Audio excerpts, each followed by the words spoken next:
കഴിഞ്ഞ 18 വർഷമായി സൗദി ജയിലിൽ കഴിയുന്ന നിരപരാധിയായ അബ്ദുറഹീം, അദ്ദേഹത്തെ ഈ 16-ാം തീയതിയാണ് തൂക്കിക്കൊല്ലാൻ വിധിച്ചിട്ടുള്ളത്. അപ്പം അതിൻ്റെ മോചനദ്രവ്യത്തിനായി 34 കോടി രൂപ വേണം. അതിലേക്ക് ബോച്ചെ ഫാൻസ് ചാരിറ്റബിൾ ട്രസ്റ്റും മറ്റ് സംഘടനകളും മനുഷ്യസ്നേഹികളെല്ലാം ചേർന്ന് 18 കോടി രൂപ പിരിച്ചു കഴിഞ്ഞു. ഇനിയും 16 കോടി രൂപയോളം വേണം. നമ്മുടെ മുമ്പിൽ ഇനി 5 ദിവസമേ ഉള്ളൂ, ചുരുങ്ങിയ സമയമുള്ളൂ. ഇന്നിപ്പോൾ നോക്കുമ്പോൾ ഇത്തിരി സ്ലോ ആണ്. ഇന്നലെ വരെ നല്ല സ്പീഡായിരുന്നു. എങ്കിലും പ്രതീക്ഷയിലാണ്. ഈ ബോച്ചെ ടീ വിറ്റ് കിട്ടുന്ന ലാഭം കൊടുക്കാമെന്ന് പറഞ്ഞിരുന്നു, 1 കോടി രൂപ. അപ്പോൾ മതിയാവാതെ വരുമെന്നുള്ളൊരു തോന്നലുള്ളത് കൊണ്ട് ഒരു പുതിയ തീരുമാനം കൂടി എടുത്തിട്ടുണ്ട്. Boche tea lucky draw ticket challenge ഈ 15-ാം തീയതി ഏപ്രിൽ 15-നാണ് വെച്ചിരിക്കുന്നത്. അപ്പോൾ എല്ലാവരും 40 രൂപയാണ് ഒരു പാക്കറ്റ് ടീയുടെ വില. ദുബായിൽ 3 മാസം മുമ്പ് ലോഞ്ച് ചെയ്തതാണ്.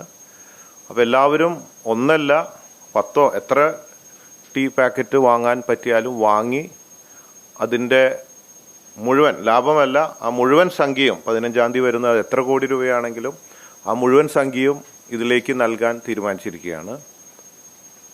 കൂടാതെ പ്രോത്സാഹനമായിട്ട് ഈ ബോച്ചെ ടീ ലക്കി ഡ്രോ ടിക്കറ്റിന് ദിവസേന രാത്രി 9 മണിക്ക് നറുക്കെടുപ്പുണ്ട്. അതിൽ ഒരു ഭാഗ്യവാന് 10 ലക്ഷം രൂപ ദിവസവും, കൂടാതെ 15,000 പേർക്ക് ദിവസേന 10,000, 5,000, 1,000, 500, 100 എന്നിങ്ങനെ ക്യാഷ് പ്രൈസുകളും ഉണ്ടാവും. അത് ബോച്ചെ ഡെയിലി അതിൻ്റെ റിസൾട്ട് bocheti.com സൈറ്റിലും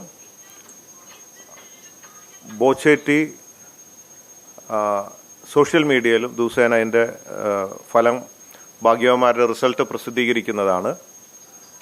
അതുകൊണ്ട് ഇങ്ങനൊരു ചലഞ്ച് ഉണ്ട്, അതെല്ലാവരും ഏറ്റെടുത്ത് വിജയിപ്പിക്കണം. കൂടാതെ എല്ലാവരും ഒരു ഓപ്ഷനും കൂടെ കൊടുത്തതാണ്. ഫസ്റ്റ് ഓപ്ഷൻ നിങ്ങൾ സംഭാവന ചെയ്യുക എന്നതാണ്. അബ്ദുൾ റഹീം സേവ് അബ്ദുൾ റഹീം എന്ന ആപ്പിലൂടെയും അബ്ദുറഹീമിൻ്റെ ഉമ്മ പാത്തുവിൻ്റെ ജിപേയിലും നിങ്ങൾ ഉദാരമായി സംഭാവന ചെയ്യണം. ഇതാണ് ഫസ്റ്റ് ഓപ്ഷൻ. പിന്നെ ചിലവർക്ക് ഒരു ഓപ്ഷൻ കൂടെ കൊടുക്കുകയാണ്. അവർ മുടക്കുന്ന പൈസയ്ക്ക് അവർക്ക് മുതൽ കിട്ടുന്നുണ്ട്. അത് ഞാൻ മുഴുവനായിട്ട് ഇതിലേക്ക് കൊടുക്കും. അങ്ങനെ ഒരു ഓപ്ഷൻ കൊടുക്കുകയാണ്. ഇപ്പോൾ ഈ biryani challenge, best ticket challenge, അങ്ങനെ പലതും കാണാറുണ്ട്, ഭയങ്കര സക്സസ് ആയിട്ട് കാണാറുണ്ട്. അപ്പോഴാണ് ആ ഒരു ആശയം. ശരിക്കും ഈ ബോച്ചെറ്റി ഈ മാസം അവസാനമാണ് ലോഞ്ച് ചെയ്യാൻ വെച്ചിട്ടുള്ളത്. പക്ഷേ ഇങ്ങനൊരു ആവശ്യം കണക്കിലെടുത്ത് ഈ ഫണ്ടിൻ്റെ ഷോർട്ടേജ് വന്നതുകൊണ്ട് ഓൺലൈൻ 15-ാം തീയതി ഇങ്ങനൊരു ചലഞ്ചോടുകൂടി ചെയ്യുകയാണ്. എങ്കിലും ബാക്കി ഓഫ്ലൈൻ സൂപ്പർ മാർക്കറ്റുകളിലൊക്കെ ഈ മാസം അവസാനം മാത്രമേ ഇത് ലഭ്യമാവുകയുള്ളൂ. അബ്ദുൾ റഹീമിനെ തൂക്കുമരത്തിൽ നിന്ന് ഇറക്കി നമുക്കിവിടെ കൊണ്ടുവരണം.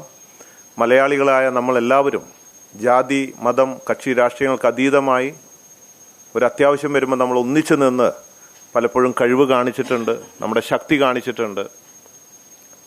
അത് ഇവിടെ ആവർത്തിക്കണമെന്ന് വിനീതമായി അപേക്ഷിക്കുകയാണ്. 15-ാം തീയതിയാണ്, അത് എംബസി വഴിയാണ്. അത് ഇൻകം ടാക്സ് പെർമിഷനും മറ്റ് കാര്യങ്ങളൊക്കെ ചെയ്തു വെച്ചിട്ടുണ്ട് ഇവരുടെ ട്രസ്റ്റ്. അവർ തന്നെയാണ് അതൊക്കെ ചെയ്യുന്നത്. നമ്മൾ ഫണ്ടും പിരിക്കുന്നില്ല. ആദ്യത്തെ ദിവസം തിരുവനന്തപുരത്ത് ക്യാഷ് കളക്ട് ചെയ്തു. പക്ഷേ നമ്മളേലും സ്പീഡിൽ ഡ്യൂപ്ലിക്കേറ്റ് ആൾക്കാർ ബോച്ചെ ഫാൻസ് എന്ന് പറഞ്ഞ് പലയിടത്തും ബക്കറ്റ് പിരിവെടുത്ത് മിസ്യൂസ് ചെയ്യുന്ന അറിവ് കിട്ടിയപ്പോൾ ഞങ്ങൾ ആദ്യത്തെ ദിവസം തന്നെ പിരിവ് നിർത്തി ആഹ്വാനം ചെയ്തു. ബോച്ചെ ഫാൻസ് ചാരിറ്റബിൾ ട്രസ്റ്റ് ആരും തന്നെ പൈസ പിരിക്കേണ്ട, എല്ലാവരും ഇവരുടെ അക്കൗണ്ടിലേക്ക് അയപ്പിക്കുന്ന ദൗത്യം ഏറ്റെടുത്ത് യാത്ര തുടങ്ങി. തിരുവനന്തപുരം, ഇപ്പോൾ എറണാകുളം എത്തിച്ചേർന്നു. ഇനി തൃശ്ശൂർ, നാളെ പാലക്കാട്, മലപ്പുറം, കണ്ണൂർ, കോഴിക്കോട്, കണ്ണൂർ, കാസർഗോഡ്. ഇതാണ് ഞങ്ങളുടെ റൂട്ട്. അപ്പം അതിനിടയ്ക്ക് സമയം കുറവാണ്. അത്രയൊക്കെ സ്ഥലം ആ സമയം നീട്ടി കിട്ടുമോ എന്നുള്ളൊരു ടെൻഷൻ ഉണ്ട്. എല്ലാവരോടും റിക്വസ്റ്റ് ചെയ്തിട്ടുണ്ട് നീട്ടാൻ വേണ്ടിയിട്ട്. ഈ മരിച്ച കുട്ടിയുടെ ഉമ്മയുമായിട്ട് പലരും ബന്ധപ്പെടുന്നുണ്ട്. അപ്പോൾ അവിടെയും ഒരു പ്രതീക്ഷ കിട്ടുമെന്ന് വിചാരിക്കുന്നു. ഒരു ഡിസ്കൗണ്ട് കിട്ടിയാൽ അത്രയോ ആയി, സമയം നീട്ടി കിട്ടിയാലായി. അവർ കുറച്ചൊരു റഫാണ് എങ്കിലും, കാരണം അവർക്ക് ഇപ്പോൾ ഒരു പ്രതീക്ഷയുണ്ടെന്ന് പറഞ്ഞു കേട്ടു. കാരണം ആദ്യം നമ്മൾ ബോച്ചെ ഫാൻസ് ചാരിറ്റബിൾ ട്രസ്റ്റിലേക്ക് വരുമ്പോൾ 2,40,00,000 അവർ ഒരു മാസം കൊണ്ട് കളക്ട് ചെയ്തത്. അപ്പോൾ അതിൽ ഒരിക്കലും അവർ സമ്മതിക്കില്ല എന്ന ഉറച്ച തീരുമാനത്തിലായിരുന്നു.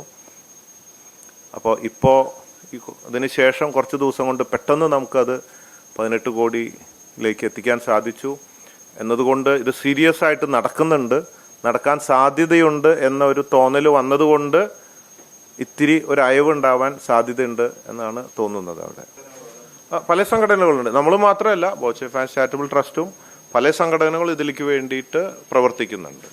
ഇതെന്താന്ന് വെച്ചാൽ ഒരു ഡ്രൈവർ പണിക്ക് പോയതാണ് സൗദിയിൽ. അബ്ദുറഹീം ഒരു ഓട്ടോ ഡ്രൈവറായിരുന്നു കോഴിക്കോട്. പ്രാരാബ്ദങ്ങളൊക്കെ ആയിട്ട് പോയി രക്ഷപ്പെടാൻ പോയതാണ്. ആദ്യത്തെ മാസം തന്നെ ഈ പ്രശ്നം ഉണ്ടായത്. അദ്ദേഹം ചെന്നപ്പോൾ ഡ്രൈവർ പണി മാത്രമല്ല, വീട്ടുപണിയും നേഴ്സിൻ്റെ പണിയും ഈ സുഖമില്ലാത്ത തളർന്ന് കിടക്കുന്ന ഭിന്നശേഷി കുട്ടീനെ നോക്കേണ്ട എല്ലാ ചുമതലയും ആൾക്ക് കിട്ടി. അങ്ങനെ കാറിൽ പോകുമ്പോൾ പെട്ടെന്ന് റെഡ് സിഗ്നൽ ചവിട്ടണ്ടി വന്നപ്പോൾ സഡൻ ബ്രേക്ക് ഇടുകയും ആ സമയത്ത് അടുത്തുള്ള കുട്ടിയുടെ കൈ ഈ ഹോസിൽ കൊള്ളുകയും, ഈ ഹോസ് വഴിയാണ് ഭക്ഷണം കാര്യങ്ങളൊക്കെ കൊടുത്തിരുന്നത് ഈ കുട്ടിക്ക്. ഓൾറെഡി വീക്കായിട്ടുള്ളൊരു കുട്ടിയായിരുന്നു. അപ്പോൾ അത് തട്ടിയിട്ട് അത് അറിഞ്ഞില്ല, പ്ലേസ് മാറിയത്. അങ്ങനെയാണ് ആ കുട്ടി മരണം അടഞ്ഞത്. പക്ഷേ അതിൻ്റെ ഫാദർ അവിടെ അറബി എഴുതി കൊടുത്തത് ഇത് കൊലപാതകം എന്ന് എഴുതി കൊടുത്തു. ഗൾഫിലൊക്കെ അത്രയേ ഉള്ളൂ, എന്താണോ സ്പോൺസർ എഴുതി കൊടുക്കണേ അത് തന്നെയാണ് വിധിയും കാര്യങ്ങളൊക്കെ. അപ്പോൾ അങ്ങനെ തന്നെ അങ്ങോട്ട് മുമ്പോട്ട് പോയി. അത് 16th ഈ ശിക്ഷ, 15th ലാസ്റ്റ് കളക്ഷൻ. അപ്പോൾ 15th ഈ ചലഞ്ച് നടക്കുമ്പോൾ കിട്ടണ കളക്ഷൻ എടുത്തിട്ടും കൂടെ ഇതിലേക്ക് കൊടുക്കാം. അല്ല, ഓൺലൈൻ അല്ലേ, ഫണ്ട് വന്നാൽ അത് ഇമ്മീഡിയറ്റ് ട്രാൻസ്ഫർ ചെയ്യാമല്ലോ നമുക്ക്. സുരേഷ് ഗോപിയായിട്ട് ബന്ധപ്പെട്ടു, മുരളീധരൻ മിനിസ്റ്ററായിട്ട് ബന്ധപ്പെട്ടു. അവരൊക്കെ തീർച്ചയായിട്ടും ഇത് നീട്ടാൻ വേണ്ടിയിട്ട് ശ്രമിക്കുന്നുണ്ട് എന്ന് പറഞ്ഞു. വീണ്ടും ബന്ധപ്പെട്ടപ്പോൾ ശ്രമിച്ചുകൊണ്ടിരിക്കുകയാണെന്നാണ് പറഞ്ഞത്. ക്ലാരിറ്റി ആയിട്ടില്ല, ഇതുപോലെ ആയിന്നില്ല. അംബാസഡറെ വിളിച്ചു, സംസാരിച്ചു, അവർ നോക്കാമെന്ന് പറഞ്ഞിട്ടുണ്ട് എന്നുള്ള ഇതാണ്. പിന്നെ വീണ്ടും ഫോളോ അപ്പ് ചെയ്തുകൊണ്ടിരിക്കുകയാണ് ആ കാര്യത്തിന് വേണ്ടി. പിന്നെ ഒരു മാസ് പെറ്റീഷൻ പ്രൈം മിനിസ്റ്ററിന് അയക്കാൻ വേണ്ടിയിട്ട് ഉണ്ടാക്കിയിട്ട് ചെയ്യുന്നുണ്ട്. ഇന്ന് അതിൻ്റെ റിസൾട്ട് കിട്ടും. ലക്ഷക്കണക്കിന് പേര് അത് ചെയ്തിട്ടുണ്ട്. എറണാകുളം ടു തൃശ്ശൂർ വരെ യാത്ര ചെയ്യുകയാണ്. വഴിയിൽ ഞങ്ങൾ ഈ കോലിൻ്റെ മുകളിൽ QR കോഡ് വെച്ചിട്ട് വണ്ടിയിൽ നിന്നും നീട്ടിപ്പിടിച്ചിട്ട് ബാക്കിൽ വരുന്ന കാറും കുട്ടികളൊക്കെ അങ്ങനെ നീട്ടിപ്പിടിക്കുമ്പോൾ ഓടിക്കൊണ്ടിരിക്കുമ്പോൾ തന്നെ ചെയ്യുന്നുണ്ട്, സ്കാൻ ചെയ്യുന്നുണ്ട്. പിന്നെ ഞങ്ങളുടെ കഴുത്തിലൊക്കെ ഉണ്ട്, സ്കാൻ ചെയ്യാണ് ഒരുപാട് പേര് ഇറങ്ങിയിട്ട്. അപ്പോൾ എല്ലായിടത്തും നിർത്താനുള്ള സമയമില്ലാത്തത് കൊണ്ട് യാത്രയിലും ഓപ്പൺ വണ്ടിയാണ്, അതിൻ്റെ ബാക്കിലിരുന്നുകൊണ്ട് വണ്ടി ഇവിടെ വന്നിട്ടുണ്ടോ ഇരുന്നുകൊണ്ട് അതിൽ നിന്ന് ഇരുന്നിട്ട് തന്നെ കുറേ ചെയ്യുന്നുണ്ട് വഴി. അപ്പോൾ ആൾക്കാർ ബാക്കിൽ വന്നിട്ട് ആ ഒരു വീഡിയോ വാളുണ്ട്, അതിൽ കാര്യം കാണുമ്പോൾ അവർക്ക് മനസ്സിലാവുന്നുണ്ട്. വീഡിയോ വാളൊന്നും അവർ ചെയ്യുന്നുണ്ട്, ഇതിൽ നിന്നും ചെയ്യുന്നുണ്ട്. ഓടിക്കൊണ്ടിരിക്കുമ്പോൾ കളക്ഷൻ നടക്കുന്നുണ്ട്.